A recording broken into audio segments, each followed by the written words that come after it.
Hello বন্ধুরা, ভালোবাসার সকল রকমের গল্প পেতে এক্ষুনি আমাদের খোকনস ফিল্ম চ্যানেলটি সাবস্ক্রাইব করে পাশে থাকা বেল আইকনটি বাজিয়ে দিও। হারামজাদা, ঘুম থেকে ওঠ, 10টা বাজে। আর মাত্র 5 মিনিট। 5 মিনিট পরেই উঠতেছি। তুই উঠবি নাকি ঝাঁটার বাড়ি খাবি? কি? না, উঠছি। দিন দিন বাদর হয়ে যাচ্ছিস, তোর বাদরামে আমি ছুটাবো। 19 বছরে পারলা না, আর এখন কিছুটা বা। বেশি কথা না বলে ফ্রেশ হতে যা। কলেজ তো বেশি যাস না, বাপের অফিসে গিয়ে তো একটু বসতে পারিস। আমি ওসব পারবো না। তাছাড়া সবাই ইন্টার সেকেন্ড ইয়ারে পড়ি, এখনই কিসের অফিস? তা জানি না, এখন যা, ফ্রেশ হ। এটাই বলেই মা হন হন করে চলে গেল। আমি গেলাম ফ্রেশ হতে। তার আগে আমার পরিচয় দিয়ে নেই। আমি মেহেদি হাসান, বাবা মার একমাত্র ছেলে। সবেমাত্র ইন্টার সেকেন্ড ইয়ারে পড়ি, কিন্তু এর মধ্যেই বাবা মা দুজনেই অফিসে যাওয়ার জন্য দিন রাত তাড়া দেয়। আমি অবশ্য এই কথাটা এক কান দিয়ে ঢুকিয়ে অন্য কান দিয়ে বের করে দেই। পরিচয় দিতে দিতে ক্ষুধা লেগে গেল। তাড়াতাড়ি ফ্রেশ হয়ে টেবিলে গিয়ে বসলাম। আমার জন্য কি কোনো খাবার বরাদ্দ আছে? না, নেই। মানে কি? আমি কি না খেয়ে থাকবো নাকি? আমি বাবা একলা মানুষ এত কিছু পারি না, আরো একজন লাগবে। তো বুয়া নিয়োগ দাও। বুয়া তো বাইরের লোক, ঘরের লোক দরকার। কি বলো? ঘরের আর লোক পাবা কই? কেন? তুই একটা বিয়ে করতে পারিস, তাহলে একটা মেয়েও পাবো আর একটা ঘরের মানুষও পাবো। তোমার মাথা কি খারাপ? আমার কি বিয়ের বয়স হয়েছে নাকি? এটা বলে মাকে আর কোনো কথা বলার সুযোগ না দিয়ে টেবিল থেকে উঠে রেডি হয়ে বাইরে চলে গেলাম আড্ডা মারতে। 2 ঘন্টা আড্ডা মারার পর বাবার ফোন। হ্যালো। কই তুই? যেখানে থাকো আর্জেন্ট বাসায় চলে আয়। কেন? এত কথা জানা লাগবে না, বাসায় আয়। ওকে। বেশি কিছু না বলে বাসার দিকে হাঁটা শুরু করলাম। বাসায় পৌঁছে, কি হয়েছে? এত জরুরি তলব কেন? তাড়াতাড়ি খেয়ে দিয়ে রেডি হও, আজ তোমার এঙ্গেজমেন্ট। মানে কি? কার সাথে? আমার বিয়ে আমি জানি না। জানা লাগবে না, আমার বন্ধু খালিদের মেয়ে রুবি তোমার বউ হবে। আপাতত এটুকু জেনে রাখো। বাবার কথা শুনে একবার 440 ভোল্টেজের শক খেলাম। কারণ রবি এমনিতেই আমার 2 বছরের সিনিয়র, তার উপর বদরাগী। আল্লাহ জানে কপালে কি আছে।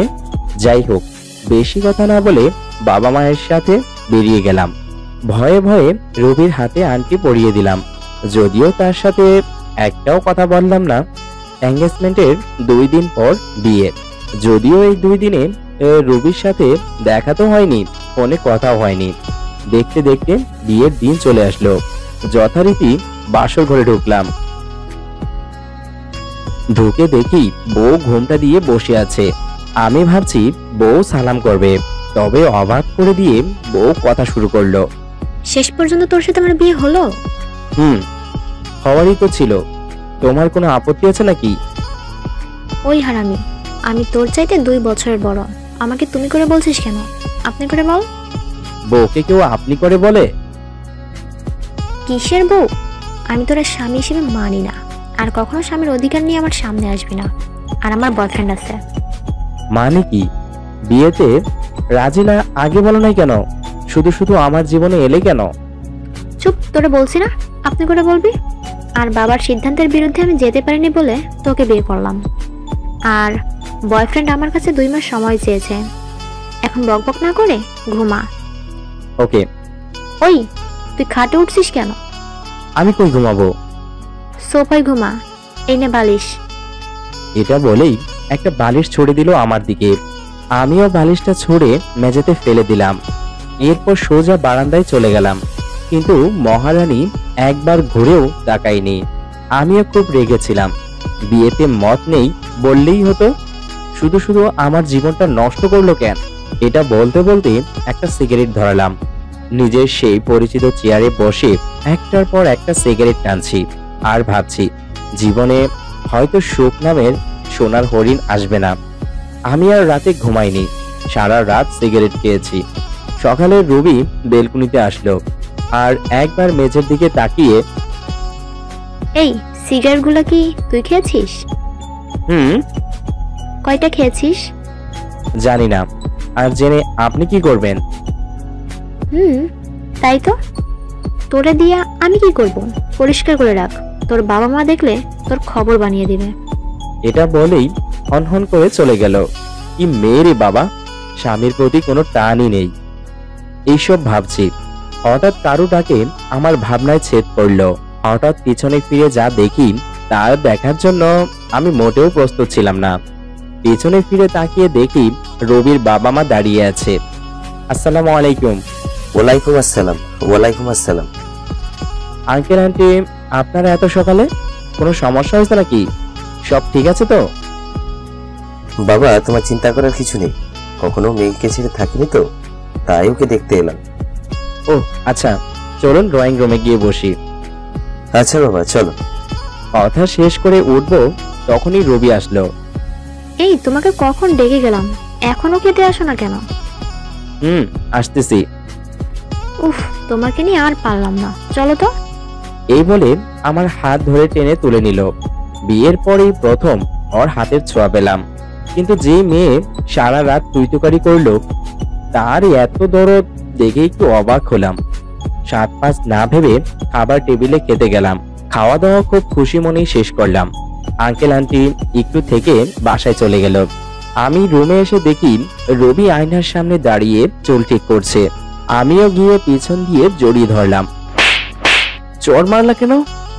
এই তোমাকে জড়িয়ে ধরলে কোন সাহসে? তুমি তো আমার বউ, তাই তোমাকে জড়িয়ে ধরলাম। আর এতক্ষণ তো খুব ভালোভাবেই কথা বলছিলে। তোকে তো আগেই বললাম, তোকে আমি স্বামী হিসেবে মানি না। আর বাবা মাকে দেখানোর জন্য এতক্ষণ তোর বউ হওয়ার অভিনয় করছিলাম। আর কখনো আমাকে টাচ করার সাহস দেখাবে না। ওকে, আমি ভেবেছিলাম সব ঠিক হয়ে গেছে, একটু জড়িয়ে না হয় ধরেছি, তাই বলে চর দিবে? আমি কিছু না বলে অন্য পাশে চলে গেলাম। বলো। তুই বৌমাকে নিয়ে ঘুরতে যা বাইরে। বেচারি নতুন বাড়ি এসছে, মন খারাপ করে ঘরে বসে আছে। একটু ঘুরতে নিয়ে গেলে তার ভালো লাগবে। আমি পারবো না। পারবি না মানে? তাড়াতাড়ি যা। তোমার বৌমা যাবে না?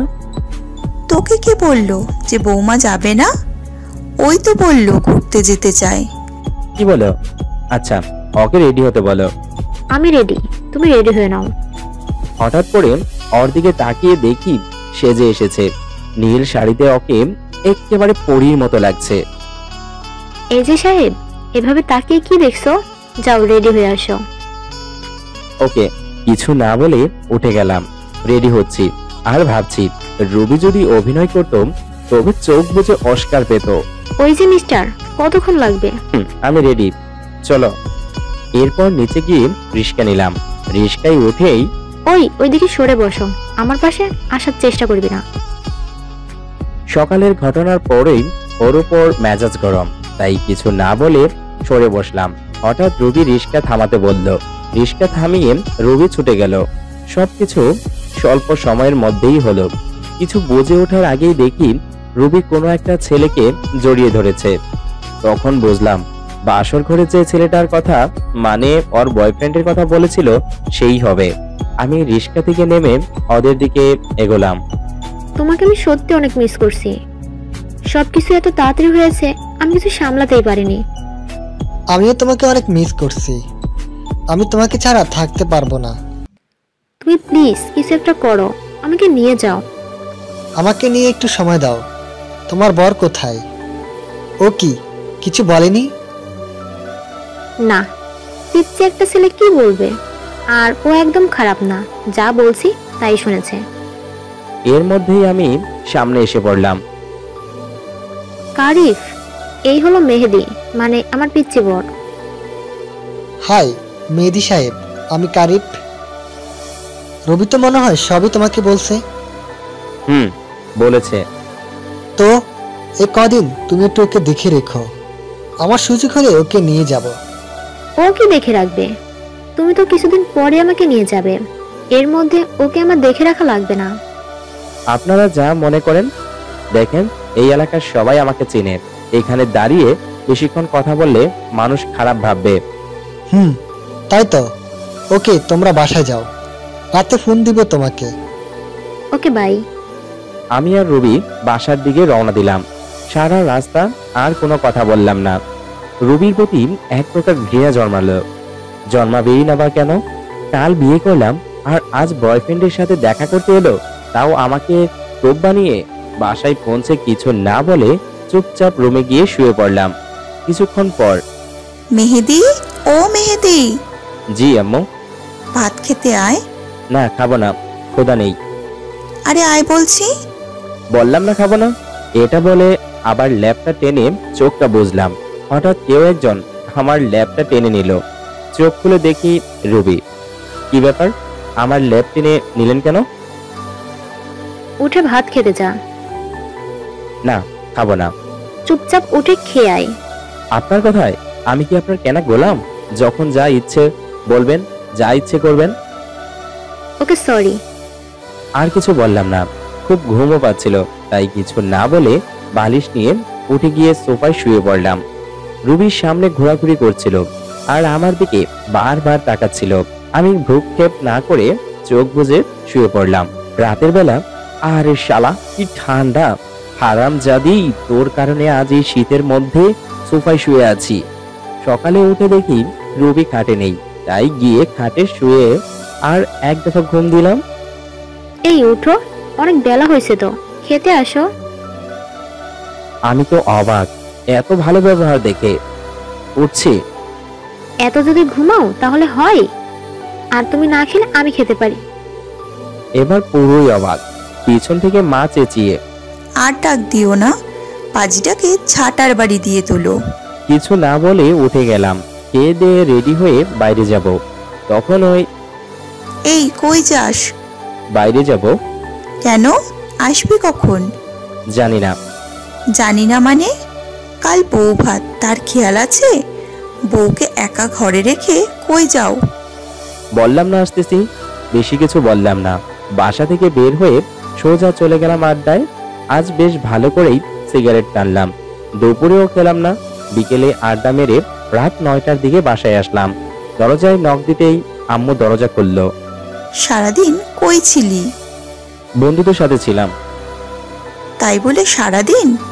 বৌমা মুখ গোমরা করে ঘরে বসে আছে। ওকে, তার কাছে যাচ্ছি। কি যে মন খারাপ হয়েছে আমি তো জানি। যাই হোক, রুমে ঢুকে দেখি ম্যাম সাহেব শুয়ে শুয়ে ফোন টিপছিল। কোনো কথা না বলে বালিশ নিয়ে শুয়ে পড়লাম সোফায়। সারাদিন কইছিলি? বন্ধুদের সাথে ছিলাম। দুপুরে খাইছিস? না। এখন ওঠ, খেতেছ? না, খাবো না, আপনি যান। খাবি না মানে? না খেতে খেতে মরবি নাকি? তার সময়ই বলে দিব। থাপ্পড় চিনুস? চল খেতে যাবি। না, আমি খাবো না। আর বাবা বা আম্মু কেউ নেই তো, এত নাটক করেন কেন? আপনি খেতে যান। আমাকে ধরে টেনে তুলে খাবার টেবিলে নিয়ে গেল। ভাত খা। খাবো না। চুপচাপ খেয়ে ওঠ, না হলে খবর আছে। আর কিছু বললাম না। ওর দিকে তাকিয়ে খেয়ে নিলাম। এরপর রুমে গিয়ে দিলাম এক ঘুম। পরের দিন সকালে, ওই ওঠ। ওহ, এত সকাল সকাল ঘ্যান ঘ্যান করো না তো, যাও। ওই, আমার কথা তোর কাছে ঘ্যান ঘ্যানি? এটা বলেই থাপ্পড় আর ঘুষি মারতে লাগলো আমার পিঠের উপর। আপনি আপনি আমাকে মারছেন কেন? তোকে ঘুম থেকে উঠতে বলছি, তাড়াতাড়ি ওঠ। ওকে, উঠতেছি। ফ্রেশ হয়ে খাবার টেবিলে গেলাম, কিন্তু গিয়ে দেখি বাইরে অনেক ডাকাডাকি। তখন মনে পড়লো আজ তো আমার বউ ভাত। হঠাৎ করে ফোনে একটা কল আসলো, যার জন্য মোটেও এমন প্রস্তুত ছিলাম না। ফোনটা রিসিভ করলাম। হ্যালো। হ্যালো, মেহেদি বলছো? কে বলছেন? আমি কারিব। বলেন। আসলে রবির ফোন সুইচ অফ পাচ্ছি, তুমি কি ওকে একটু ফোনটা দিতে পারবে? আমারে কেউ মাইরে হালা। ওয়েট করেন, দিচ্ছি। রুমে গিয়ে দেখি রবি বসে আছে। নীল শাড়ি পরেছে, কপালে টিপ, সাথে একগুচ্ছ চুড়ি। দেখতে নীল পরীর মতোই লাগছে। যাই হোক, একটু তাকিয়ে ওর দিকে বললাম, এই যে আপনার ফোন। ওহ, কে দিয়েছে? কারিব ভাইয়া। ও দাও ফোন। ফোনটা দিয়ে রুম থেকে বেরিয়ে এলাম, কারণ অন্যের প্রেমালাপ শোনার কোনো ইচ্ছে আমার নেই। কিন্তু নিজেকে খুব দুর্ভাগ্য মনে হচ্ছে। নতুন বিয়ে করে বউয়ের সাথে একটু প্রেম করব, তা না, সে প্রেম ঠিকই করেছে, কিন্তু অন্য কারোর সাথে। যাই হোক, অন্য কিছু না ভেবে নিজের কপালের দোষ দিয়ে সামনের সোফায় গিয়ে বসে রইলাম। কিছুক্ষণ পর রুবি এসে ফোন দিয়ে গেল। আমি ওর সাথে কোনো কথা বললাম না। আস্তে আস্তে সময় হয়ে গেল। বৌভাতের অনুষ্ঠান শেষ করে স্নিগ্ধাদের বাড়ি চলে গেলাম। কিন্তু ওদের বাড়ি গিয়ে ঘটল অন্য বিপত্তি, কারণ ওর ঘরে ছিল একটি খাট, সোফা ছিল না। আমি কোথায় ঘুমাবো? মিসিকে ঘুমা। আমি ফ্লোরে ঘুমাতে পারি না। তুই ঘুমাবি কি না? আপনি এমন করেন কেন? আপনার বাড়ি আসছি তাই শাস্তি দিচ্ছেন? যা মনে করিস তাই, এখন যা ঘুমা। আর কিছু না বলে আলমারি থেকে একটা কম্বল নামিয়ে মেঝেতে ছুঁড়ে মারলো। আমিও তর্ক না করে চুপচাপ ফ্লোরে শুয়ে পড়লাম। মাঝরাতে হঠাৎ কেউ আমাকে ধাক্কা দিচ্ছে। ওই উঠ। ওই, আপনার সমস্যা কি? ঘুম থেকে তুললেন কেন? শীত তো কাঁপছিলে, উঠে বিছানায় আয়। আপনি যান, আমি এখানেই ঘুমাবো। ওই, তোর উঠতে বলছি না, উঠ। আপনি আমাকে কেন গোলাম পাইছেন? যখন ইচ্ছে মেঝেতে পাঠাবেন, আবার যখন ইচ্ছে খাটে তুলবেন। প্লিজ উপরে উঠে ঘুমা, না হলে জ্বর চলে আসবে। আমার জ্বর আসলে আপনার কি? কিছু না, তাও খাটে ঘুমা। কিছু না বলে খাটে উঠলাম। উঠে দেখি আগেই দুটো বালিশ দিয়ে বর্ডার তৈরি করে রেখেছে। ঘুম ঘুম চোখে কিছু না বলে ঘুমিয়ে গেলাম। ওই উঠ, আর কত ঘুমাবি? আর একটু ঘুমাই। না উঠ। আমি ঘুমাবো, আপনি যান। ওই উঠ বলছি। এটা বলে আমার হাত ধরে টান দিল। আমি উল্টো বাধা দিলাম, আর ফল যা হবার তাই হলো। রবি সোজা আমার বুকে এসে পড়ল। আরো একটা চড় খাবার জন্য অপেক্ষা করছিলাম, কিন্তু না, এবার কিছু বলল না। উঠে সোজা রুম থেকে বের হয়ে চলে গেল। আমি কিছু না বলে উঠে ড্রয়িং এর দিকে গেলাম। গুড মর্নিং দুলা ভাই। Good morning do. রাতে ঘুম কেমন হলো? আর ঘুম? কেন, আপু কি সারা রাত ঘুমাতে দেয়নি? এর মধ্যেই রুবির আগমন। তুবা কি হয়েছে? এসব কি বলো? আমি কি বললাম, দুলা ভাইয়ের একটু খোঁজ খবর নিলাম। তোমার খোঁজ নেওয়া লাগবে না, যাও এখান থেকে। আর তুমি ওর সাথে কি বলছিলে? আমি কি বললাম? আপনার বোনই তো এসে জিজ্ঞেস করলো। দুলা ভাই, কি ব্যাপার? আপুকে আপনি করে বলছেন কেন? এই খেয়েছে, মনে হয় ধরা পড়ে গেলাম। না, মানে বউ তো, তাই ভালোবেসে মাঝে মাঝে আপনি করে বলি। তুমি ছোট, তাই বুঝবা না। এই তুবা, তুমি যাও তো। বড়দের মাঝখানে তো কিসের কথা? আহ যাক, একটু স্বস্তি পেলাম। তাও রবি একবার হলেও আমাকে বড় বলে স্বীকার করলো। ওকে, আমিও যাই। কই যাও? রুমে আসো, কথা আছে। এটা বলে রুমের দিকে চলে গেল। আমিও পিছু পিছু আসলাম। আল্লাহ জানে কি হয়। তোর কি কোনো কাণ্ডজ্ঞান নেই?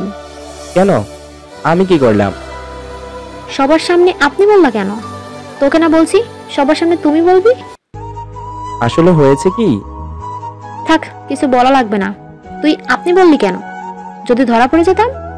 পড়লে পড়বো। আর আমি আপনার মতো এত অভিনয় করতে পারি না। আর আপনি প্রত্যেক কাজে আমার ভুল ধরেন কেন? আমাকে স্বামী হিসেবে মানেনি না তো আমার উপর রাগ বা ঝাড়ি দেওয়ার অধিকারও আপনার নাই।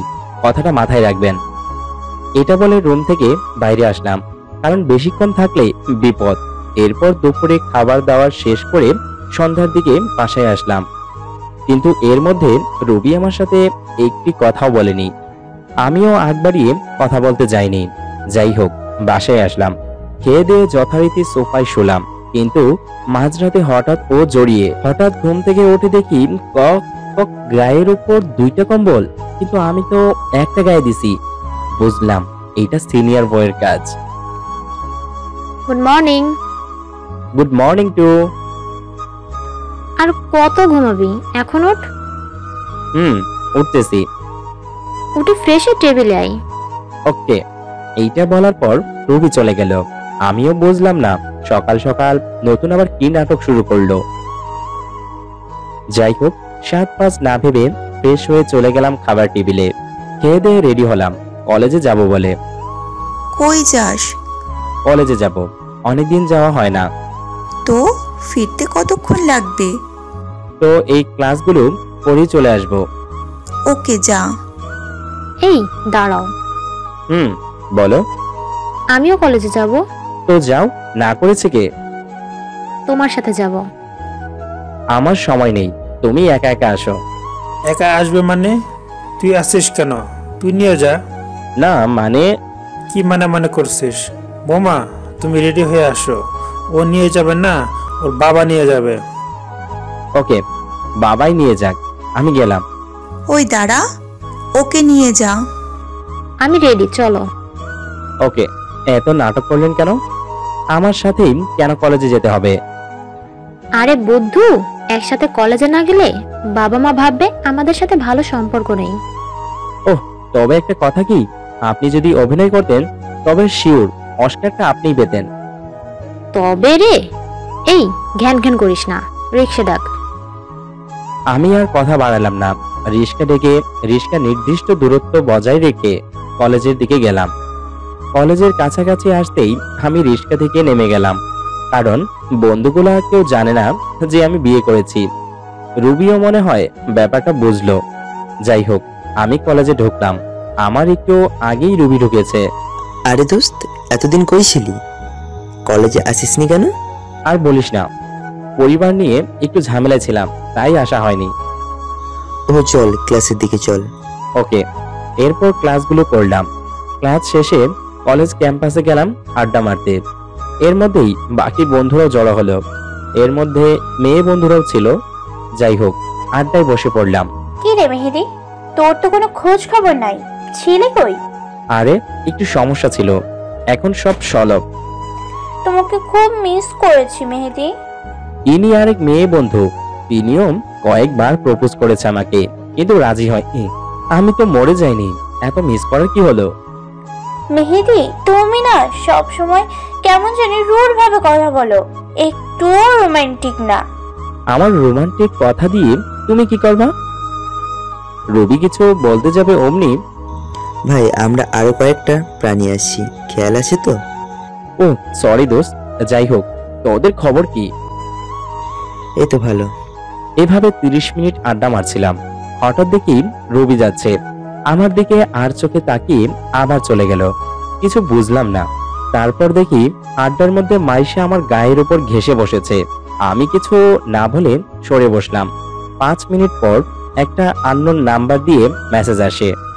আড্ডা শেষ হলে উঠেন, বাসায় যাব। আপনি কে? আপনি বাসায় যাবেন তো?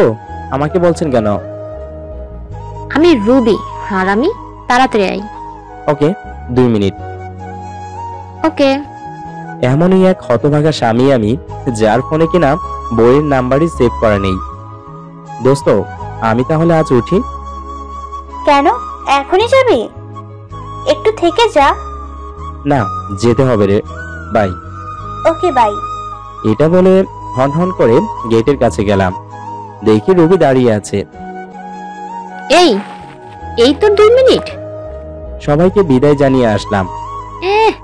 কি মানুষটা, সবাইকে বিদায় জানিয়ে আসা লাগবে? লাগে। বকবক না করে রিকশায় উঠো। ওকে। আচ্ছা, তোর পাশে বসা মেয়েটা কে? বন্ধু। ওহ। আর কোনো কথা বললাম না। বাসায় এসেও তেমন কথা হলো না। ছাদে রাতে গিয়ে বসেছিলাম, মন খুবই খারাপ ছিল। তার উপর কারিফের ব্যাপারটা বারবার মাথার মধ্যে ঘুরপাক খাচ্ছিল। রাতে ছাদে তেমন কেউ আসে না, তাই একটা ব্যানসন ধরালাম। মনের শোকে সিগারেট টানছিলাম আর আকাশের দিকে ধোঁয়া উড়াচ্ছিলাম। হঠাৎ দেখি রবি আমার সামনে এসে দাঁড়িয়ে আছে।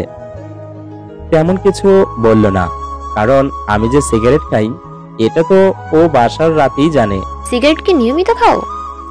হঠাৎ তুমি করে বলল, কিন্তু কারণটা বুঝলাম না। খাই তো। খেয়ে কি মজা পাও? আর লাভ কি? জানি না, ভালো লাগে তাই খাই। তোমার শরীরের অনেক ক্ষতি হবে তো। হলে হোক, আমার ক্ষতিতে কার কি আসে যায়? তোমার বাবা মায়ের তো কষ্ট হবে।